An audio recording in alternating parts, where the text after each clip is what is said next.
didatangi nggak mau ke sana ya ada.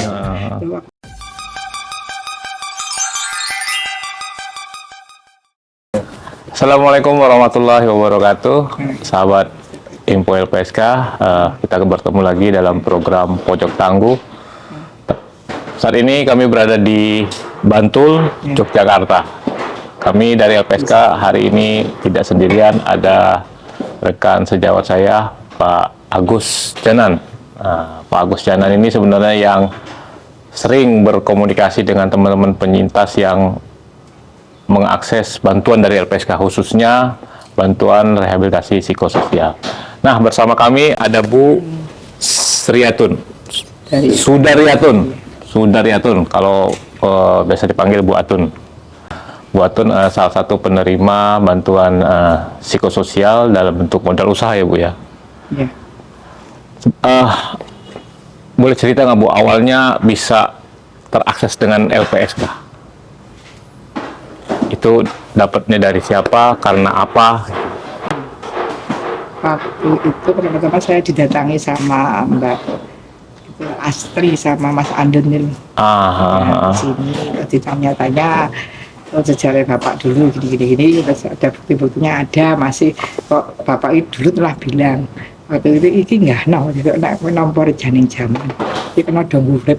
Nah, itu nanti ditranslate sama Mas Agus. Ya, itu sejarahnya terus itu Mas Mbak Asri sama Mas Andon ya ke sini. Belum kenal belas sama sekali. Mbak Asri itu rekan kita di perwakilan Yogyakarta. Nah, lanjut Bu. Ya, itu ke sini minta data-datanya itu. Sampai harus dulu itu sini ada perkumpulan yang namanya Minggu Pagi itu. Sampai sekarang masih berjalan lancar. Nah, Bapak itu siapa itu Bu, bisa terhubung dengan LPSK sebelumnya? Ya itu dari aku nggak tahu ya, dicari di rumah sini. Bapak korban atau saksi satu tindak pidana? Iya, enggak ya. Dulu kan Bapak sopir di kabupaten dulu kerjanya. Kan teman-temannya itu yang tahu terus didatangi ke sini. Aku yang nggak tahu, nggak kenal sama sekali Pak Sinten itu, bukan ngerti. Mas Andon ya ora ngerti, bukan ngerti gitu. Nah, Mas Agus, itu bapaknya ibu ini sebenarnya korban dari peristiwa apa? Jadi Bapak Ibu Atun ini adalah salah satu korban dari pelanggaran HAM berat. Peristiwa pelanggaran HAM berat masa lalu. Kemudian para korban ini kan dibantu dari rekan-rekan LPSK, mitranya seperti Kopperham. Mbak Astrid itu adalah dari penyintas. Oh iya, dia pendamping ya? Dia pendamping para korban yang membantu untuk mengakses pemenuhan dari pemerintah.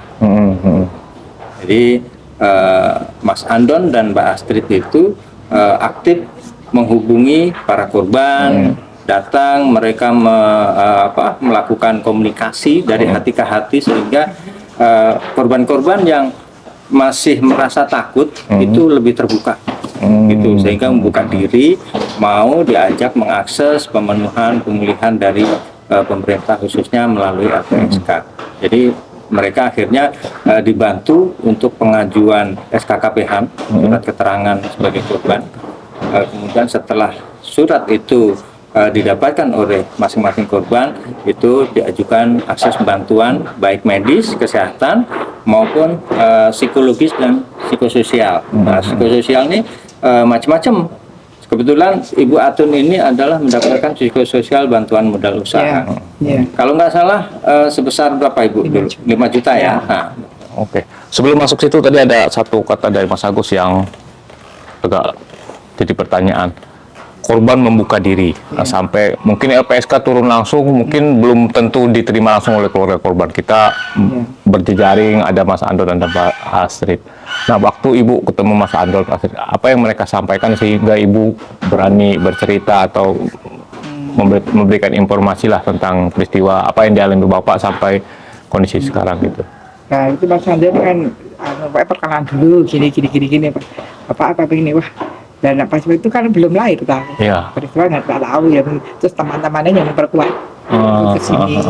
Mungkin bisa akan dipikirkan gitu, terus gini-gini. Terus pokoknya derek mawon gitu. Ini ada ya nggak mau didatangi, ya nggak mau pun kesana ya ada. Waktu itu dulu Bapak waktu masih sugeng tuh masih sehat gitu. pernah mengajukan yang diabaikan dulu pernah loh Pak. Oh, sempat juga.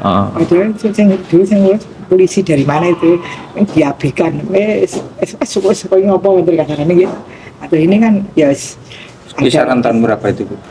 aku masih SMP itu. Oh, Iya masih kecil. 80-an lah. Iya, berarti sebelum lahirnya LPSK ya. Iya belum ya seperti lahir itu. Aku masih SMP itu pernah bapak itu masih bapak tinggalnya di Kalan Jalan itu. Kan bapak dulu ngontrak di sana jualan bensin itu. Tapi kalau Mas Agus, kalau Bapak dulu sempat dapat bantuan LPSK juga nggak? Oh belum. Waktu masih hidup? Belum. Meninggal. Oh, keburu meninggal ya. Bapak meninggal tahun 2016. 2016. Oh, belum sempat dapat ya? Belum sempat mengajukan. Mengajukan tapi udah belum ada Pak dulu. Terus, dulu. Ya. Kalau yang ke LPSK-nya belum ya? Belum LPSK pengajuan. Dulu pengajuannya kemana Bu? Aku nggak tahu itu teman-teman ya udah yang tahu. Dia udah ngajukan nih orang KTP belum. Perlu Jadi ada. nggak ada yang Iya, memperhatikan. udah wedi tuh makanya dia supaya mau disepelek kan gitu. Nah, pada saat mengajukan Iya. ke negara ini melalui Mbak Astrid dan Mas Andon itu apa sebenarnya yang ada di pikiran Ibu, apa yang diharapkan kepada negara waktu itu pada saat Mas Andon Mbak Astrid kasih bahwa ada nih perhatian negara, apa yang sebenarnya Ibu harapkan? Maksudnya itu apa dipermudah, jangan misalnya di istilah orang Jawa jadi menjelajakan kan kelihatan dulu anak ini nggak mungkin jadi pegawai negeri gitu kalau misalnya mau jadi tentara polisi kena sampul D kan ya sakit lah hampir sakit. Oh istilahnya sampul D. Ya, iya. Sampul D. Sampul D itu dia kan rumah saya dekat dengan Koramil dan dia tahu apa orang laporan tahu, orang cari salahan kan tahu. Dan ngapain kok ikut ke sana kan sampul D mau daftar polisi ya bersih G30 gitu kan ya. Duluan ya itu toh. Terus kata saya nganu ki istilahnya balas sampah tuh orang nggak mau udah sana. Apalagi kok mau omongan bagus nggak ketularan. Nah berarti Ibu mengajukan itu ke LPSK tahun berapa berarti? 2000? Nah itu Mbak Astri kesini sama Mas Andon itu 2024 ya? 2024 ya Pak ya? 2024. Itu apa waktu itu Mas Agus yang diajukan? Jadi kebetulan kan Mbak Atun ini juga anak dari seorang korban. Ibu. Oh ini Ya, ibu. seorang ibu yang statusnya adalah istri korban. Dan ibu itu juga kebetulan mendapatkan bantuan kesehatan dari LPSK sebelumnya. Jadi lebih awal Ibu duluan berarti ya? yang dapat gitu. Nah, itu bantuan kesehatan sampai sekarang masih aktif. Kemudian sekitar 6 bulan kemudian baru Mbak Atun ini mendapatkan bantuan kesehatan dan bantuan psikososial modal usaha. Itu tambahan modal usaha. Itu tadi angkanya 5 juta. Iya. Yang bantuan awal itu digunakan untuk apa waktu itu? Belanja, langsung belanja. Pokoknya harus dihabiskan. Masuk rekening di Britama itu. Ayo dicek harus untuk belanja. Apa yang Ibu rasakan nih? Benar-benar ada nih duitnya, bukan ngomong-ngomong doang. Harus untuk belanja habis ya. Nggak boleh nyisain, nggak boleh nyisain. Waktu itu belanja apa Bu? Nah itu blue band, gula pasir. Oh memang khusus udah untuk kue, untuk roti ini ya? Jadi biasanya korban itu pada saat mengajukan bantuan modal usaha, mereka sudah mempunyai rencana pembelian apa, jadi pemanfaatannya untuk apa, itu sudah memberikan. Kalau mereka belum memberikan, LPSK akan mendalami kebutuhan urgennya apa, yang vital gitu. Karena memang anggaran LPSK juga terbatas, jadi harus dimanfaatkan mana yang lebih urgent. Gitu. Jadi Ibu sudah menetapkan itu, sehingga belanjanya akan lebih mudah. Nah, soalnya kalau nggak gitu, biasanya orang salah gunakan untuk ini dan PKH itu kan nggak benar-benar itu nek mudah-mudah. Ambil PKH aja, motornya bagus, HP-nya bagus, dan orang dewasa mikir tak oleh bantuan gitu. Nah, gitu, biasanya gitu. Nah Bu, ini kan tadi angkanya 5 juta Mas Agus ya? Bilang cukup nggak cukup pasti nggak akan cukup. Nah cuman bagaimana Ibu bisa memaksimalkan 5 juta itu untuk meningkatkan usaha? Nah, nanti kalau habis beli lagi seperti tadi telepon nih diantar bayar itu nanti apa yang habis beli apa gitu diputar namanya sampai mantap. Tapi itu terus datang pagi bayar telur gitu, ada orang beli tak tunggu beli. Gas datang bayar gas, ntar terus. Tapi itu ngasih peningkatan apa produksi atau enggak Bu dari bantuan itu? Misalkan Ibu Iya, produksi meningkatkan. sebelumnya berapa, kemudian setelah ada Ya, tambahan. misalnya pembelian ini yang gue tambah, misalnya beli pas ini ya istilah serep gitu loh, serep. Jadi bantuan modal usaha itu meningkatkan produksi atau hanya mengganti ini pengeluaran Ibu? Tidak meningkatkan produksi, pas kebetulan ya aku pas uangnya ya mepet apa itu untuk biaya kuliah, biaya dan sebagainya. Jadi pas ada bantuan untung ada yang bantu terus saya beli lagi gitu. Oh, jadi pengaruhnya Terkuras, berasa ya iya. untuk meningkatkan Iya. produksi pembuatan roti. Gitu. Terkuras lah untuk biaya kuliah, transportasi lah yang habis lah. Bayar UKT di UGM Majawi setahunnya 6 juta. Oh, anak berapa Bu? 4 ini 4 biaya kuliah semua. kuliahnya 2. 2. Itu UGM UKT kok 1 semester 6 juta, ini mahal lah ya. Iya. Mahal. Iya, wis mungkin mahal, belum transportasi nih. Masa UKT kok lagi tak ngajak ke anu yang ada jamak itu keringanan itu. Tapi usaha hanya dari kue ini, Iya. usaha kue. Ya pertanyaan punya sawah yang untuk cuma dapat gabah beras Beras. makan cukup gitu. Nah kalau kita bicara usaha kuenya Ibu, ini produksi harian, berapa banyak itu kalau sehari itu? Atau tergantung Tergantung pesanan. Pesanan. Tiap hari pasti ada. Dulu aku mencoba-coba dan senang. Saya kan sebenarnya lulusan dari SEMEA, anak dulu kan SEMEA, sekarang apa SMK. SMK ya? Terus aku S1-nya akuntansi. S2-nya aku hukum bisnis lah, sebetulnya di nyimpang belas. Ora percaya nek saya kok masak, ora mungkin biyen kan masak wong. Wong kan wis dinggone ekonomi iki. Sebenarnya aku ora biyen. Tapi Ibu ceritanya usaha kue ini dari kelas 2 ya? Wis seneng masak-masak itu, masak-masak. Jadi kelas 2 SD itu memang Seneng masak bakat ini jarane. dulu senang masak ya? Kayak betul seneng nek kula sekolah ini nek SMK kan, Pak. Iya. Betul seneng boga, tanggo kula ki udah boga sak ya gemang ora kan. Ora seneng ngono kan. Kosong ora pawon iki. Di dapur kan nek kosong isih masak, isih nyuci, isih jajan. Dulu seneng aku. Aja bapakan semenyain ben salah ngandene kabupaten. Bapakan dulu di kabupaten karepe iki ngono. Yang anak daerah. Kalau kue ini distribusinya kemana aja Bu? Pesanan orang atau ke toko-toko juga? Pesanan orang. Oh pesanan orang. Oh, tapi tiap hari ada yang pesan kue.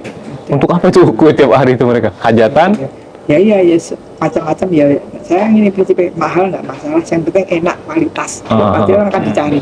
Makanya aku nggak mau pakai dus ada merek kayak ada enggak. Dan aku pasrah sama Tuhan, dia mesti memberi jalan, memberi makan, memberi rezeki. Kemudian dicari, wah kok enak belinya di mana? Dicari. Aku tanya nomor telepon, nanti hubungi. Gitu. Itu ada resep khusus Ibu? Atau dari pengalaman aja sampai ketemu rasa yang Nah, enak? dulu ya saya bulan-bulan ke Malang ini bikin ini kok kurang ini dicoba. Kok enak terus orang enak gitu. Orang apa salah orang di sana orang nggak masalah, yang penting rasanya enak. Tapi sebelumnya Ibu pernah dapat pelatihan nggak untuk pembuatan kue atau gitu? Ya, Belajar gitu? Ya saya dulu misalnya belajar Pak demo di mana itu kan diundangi dari Grupen apa dari Gasari tepung itu kan biasa ada pelatihan. Terus nanti dari apa misalnya Sapistan ini bikin ini, mana bikin Ambon, bikin ini ada Pak itu. Kadang diundangi dari langsung apa misalnya Unilever kan yang berjualan produk-produknya misalnya dari apa itu si Mas ya ada perbandingannya kan terjadi Palbu malah ada nanti saya pakai siapa coba ada saya dihubungi si mau enggak datang di sini Jadi Ibu aktif ya mengikuti ya kegiatan itu ya? Ya, ini misalnya dicake di sini di saya nggak laku, masalah ketinggian harga itu kan anu standarnya hotel kan itu. Ya. Di misal orang desa ya maunya harganya segini penting masuk. Jadi semua jenis kue ini Bu? Ya. Nah, boleh tahu nggak strategi Bu untuk promosi nih? Apakah hanya dari mulut ke mulut atau ada apa iklan atau apa gitu? Enggak, dari ke mulut belum pernah mengiklan sama sekali. Belum sama iklan. Jadi dari mulut ke mulut. Iya. Oke. Berarti Ibu belum punya merek sendiri ya? Ya itu Jualan? itu ya. Namanya itu. Itu roti Bu Iya, Atun itu. iya. Oh. Yang bentuknya yang kue bolu gitu ya Bu ya, berarti ya? Ya Pak mintanya apa? Sifon, apa karamel, apa marmer cake, apa gulung, Bapak minta itu, apa, sesuai permintaan. Sesuai permintaan. Nah, Ibu dibantu berapa orang Bu kalau untuk usaha ini? Nek dulu aku banyak sebelum corona itu ada 15 ada sekarang bisa kebuka ya sekarang saingannya menjamur tuh Pak orang jualan sekarang Ya. Masya Bantul itu setiap pojokan ada orang yang jual kue tuh sekarang. Iya. Dulu kan nggak ada, Amanda udah masuk Bantul, Mama itu udah masuk Bantul, terus Lariso udah masuk Bantul, semua masuk seperti bank Pak ya. Ada BCA, ada Iya. Mandiri dulu kan belum ada Pak, sekarang kan banyak. Nah itu apa strategi Bu biar tetap bertahan Bu berhadapan dengan raksasa-raksasa franchise kue itu? Kompetisi yang Iya, makin banyak. Pokoknya menjaga kualitas seperti rasanya udah tahu. Ya, Jadi Ibu menjaga kualitas Iya. gitu ya. ya penting itu mahal nggak masalah orang ya mau sih penting rasanya pokoknya ramalik kan nanti kurang. Orderan pesanan yang angkanya gede pernah ada Bu, jumlahnya banyak gitu. Pernah dulu bekerja itu pernah berlepan saya pesan saya ya, pernah Di berapa tuh angkanya Bu? Sampai berapa? dulu 50 juta kan pernah. 50 jutaan pernah ya? Nah selalu yang berapa 130 misalnya beli 300 400 kan bisa. Nah ini jelang-jelang lebaran ini panen Bu. Ya, alhamdulillah kacang berang iya. Kalau 3 berku barangnya nggak pesannya miliki Pak. 3 berku pesan. Yang banyak pesen itu dari toko-toko itu Bu. Ya langsung ya, langsung orang itu pemakan ya langsung. Oh langsung Ya, konsumen. iya, konsumen. Toko-toko enggak toko-toko kemahalan. Mana? Mm-mm, Ibu oke. pernah berusaha menjalin kerjasama Dulu kan jualan aku dengan kue kering-kering dulu pernah. Dulu kue kering begitu misalnya bikin sus gitu dulu pernah Pak. Sekarang wis alamnya lain. Maksudnya sekarang nek di toko cuma harga yang paling murah tuh Pak ya. Tapi nggak rasa nggak dipentingin. Ya kalau wis menyerah itu rumah aja. Berarti kalau di total udah berapa tahun Ibu di bisnis kue ini? Udah lama, aku paling enggak 90 sampai 90. 90-an ya? Oh iya, iya. 90-an. Berarti Kalau SMA ya itu 90 itu. 90-an. Untuk menjaga kualitas kue tetap di Ibu berarti? Enak atau enggaknya, layak atau enggak? Terus aku kan belanja dulu jalan-jalan, nyoba di Dioni, toko Dioni itu. Dioni kan orangnya Cina, pintar masak, itu kan ngomong, oh ini bikin enak lah. Nah Intisari kurang sip masalah apa? Orangnya nggak bisa masak kan, ya beda kan. Tahu kelebihan kekurangan kan ya. Dioni pintar. Mahal, tapi bagus. Dulu belum ada HP, belum ada apa-apa. Saya naik ke sana naik Yamaha itu V80. Nggak naik bis abadi dulu adanya. Nah, sekarang ada Grab, ada Gojek, belum ada tuh.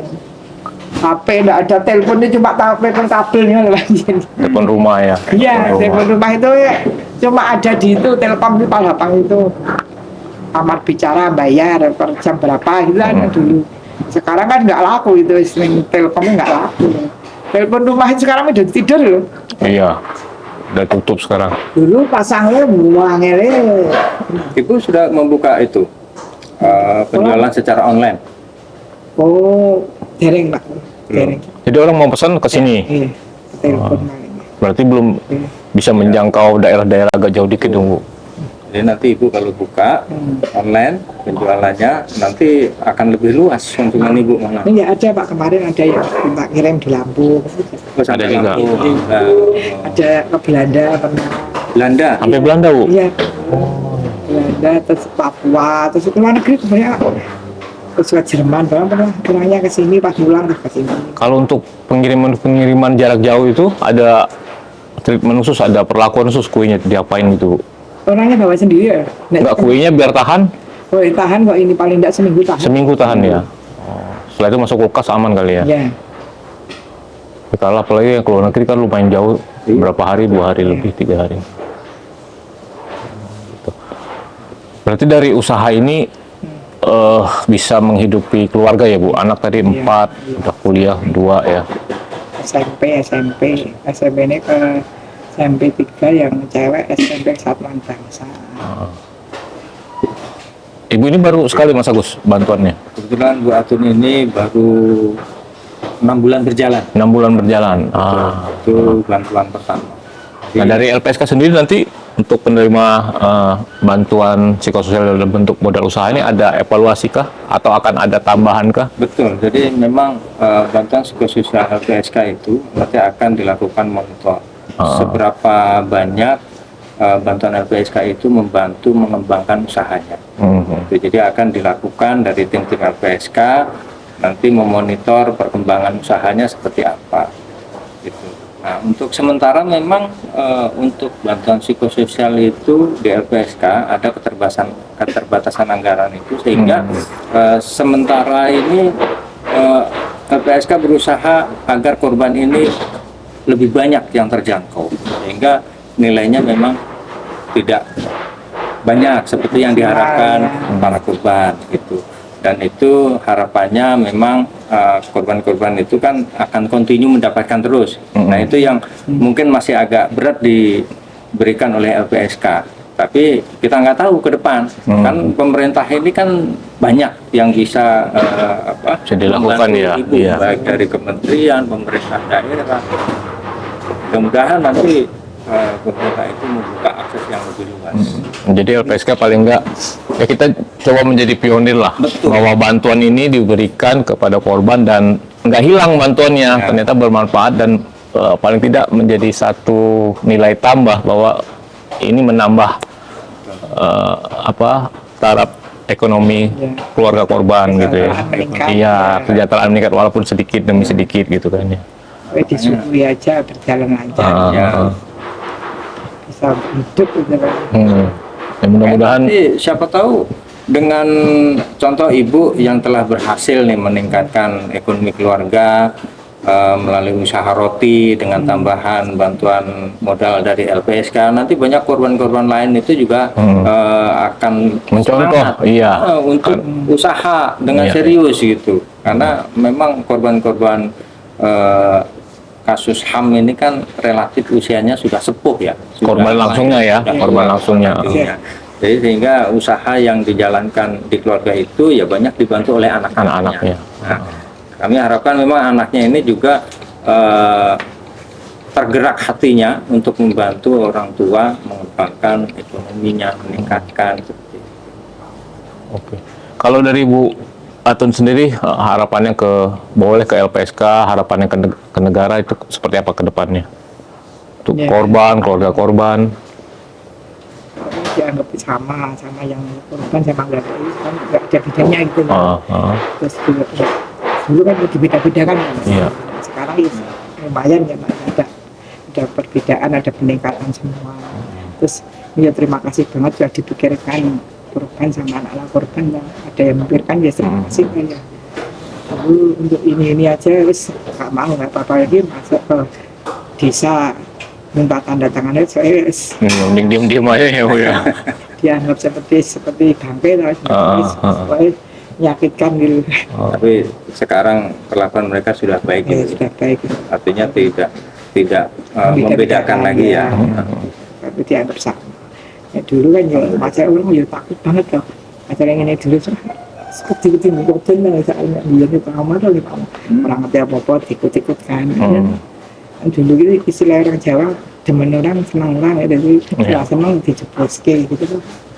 Sekarang kan ada foto, ada bukti ya. Dulu itu sangat mudah kayak.